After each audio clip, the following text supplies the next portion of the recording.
Assalamualaikum warahmatullahi wabarakatuh. Mahasiswa sekalian, pada pertemuan ini kita mulai masuk ke bagian yang sangat fundamental dalam kecerdasan buatan, yaitu bagaimana mesin menyimpan dan memahami pengetahuan.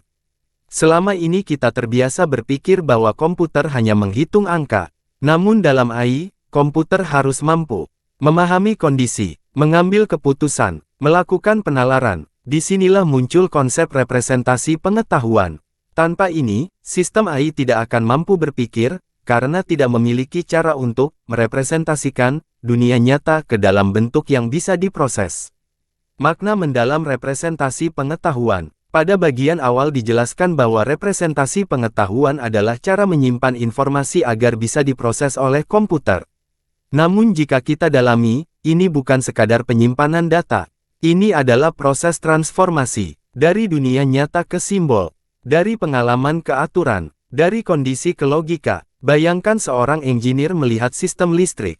Ada arus, ada tegangan, ada beban. Dalam pikiran manusia, ini langsung dipahami. Tetapi komputer tidak memiliki intuisi seperti manusia. Maka semua itu harus diubah menjadi bentuk formal. Inilah peran representasi pengetahuan sebagai jembatan antara manusia dan mesin. Bentuk representasi dalam AI. Masih pada bagian awal, dijelaskan bahwa pengetahuan bisa direpresentasikan dalam beberapa bentuk. Logika, aturan, simbol. Jika dikembangkan lebih dalam, logika digunakan untuk memastikan bahwa sistem bisa melakukan penalaran secara konsisten. Aturan digunakan untuk membuat keputusan otomatis. Simbol digunakan untuk merepresentasikan konsep abstrak. Dalam sistem nyata, ketiga hal ini sering digabungkan. Sebagai contoh, sistem kontrol otomatis di industri tidak hanya membaca sensor, tetapi juga memiliki aturan. Jika suhu tinggi aktifkan pendingin. Jika arus berlebih matikan sistem. Ini adalah kombinasi logika dan rule-based system. Tujuan utama dalam sistem AI.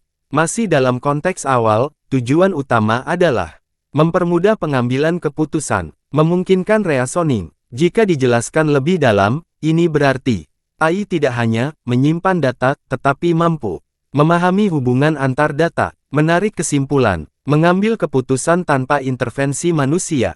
Ini yang membedakan sistem AI dengan sistem biasa. Klasifikasi representasi pengetahuan. Pada bagian berikutnya dijelaskan beberapa jenis representasi. Jika dikembangkan, logika proposisional adalah dasar paling sederhana. Logika predikat lebih kompleks karena melibatkan variabel dan kuantor. Rule-based system digunakan dalam sistem pakar. Semantic network digunakan untuk hubungan antar konsep. Frame digunakan untuk struktur berbasis objek.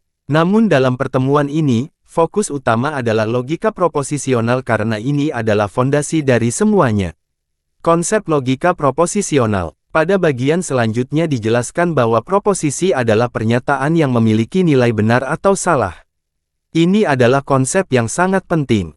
Dalam logika proposisional, setiap pernyataan harus jelas, tidak ambigu, memiliki nilai kebenaran. Contoh sederhana, lampu menyala, bisa true atau false. Ini terlihat sederhana, tetapi inilah dasar dari semua sistem logika. Dalam sistem teknik elektro, arus mengalir true, saklar terbuka false. Semua kondisi bisa direpresentasikan dalam bentuk proposisi. Simbolisasi dalam sistem logika. Masih pada bagian ini, setiap proposisi diberi simbol P, Q, R. Ini penting karena komputer tidak memahami bahasa natural, tetapi memahami simbol. Dengan simbol ini, sistem bisa membangun ekspresi yang lebih kompleks. Operator logika dan peranannya. Pada bagian operator dijelaskan AND, OR, NOT, implikasi, BIMPLIKASI. Jika dikembangkan, operator adalah alat untuk menggabungkan proposisi menjadi struktur yang lebih kompleks. N berarti semua kondisi harus terpenuhi. OR berarti salah satu cukup. NOT membalik nilai. Implikasi menyatakan hubungan sebab akibat. Dalam sistem kontrol, jika arus ada dan saklar tertutup lampu menyala. Ini adalah implementasi langsung dari operator N. Logika sebagai dasar reasoning.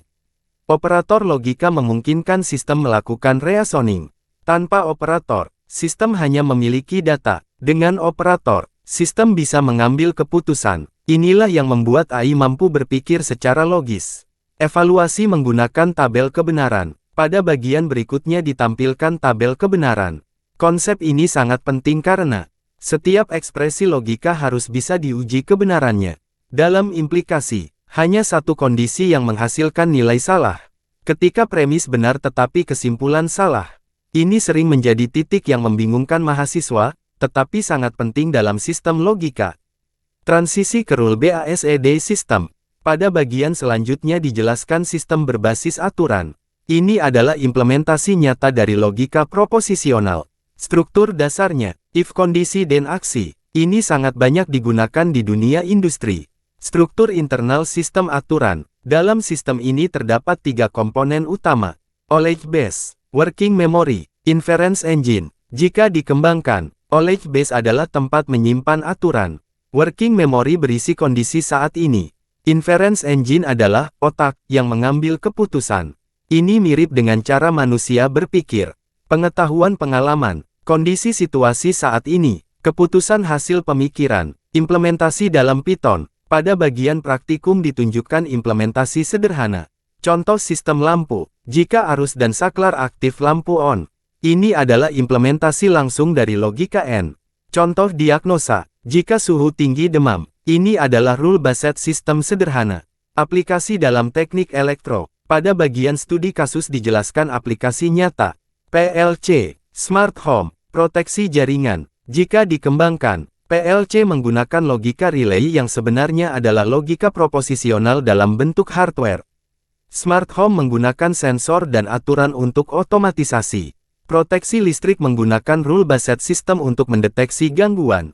Ini menunjukkan bahwa materi ini sangat relevan dengan dunia industri. Penguatan melalui latihan. Pada bagian aktivitas mahasiswa diminta membuat rule, membuat tabel kebenaran, implementasi Python. Ini penting karena pemahaman logika harus diuji melalui praktik. Indikator keberhasilan. Pada bagian evaluasi dijelaskan bahwa mahasiswa harus mampu membuat proposisi, memahami logika, membuat aturan, mengimplementasikan. Ini adalah kompetensi dasar dalam AI berbasis logika.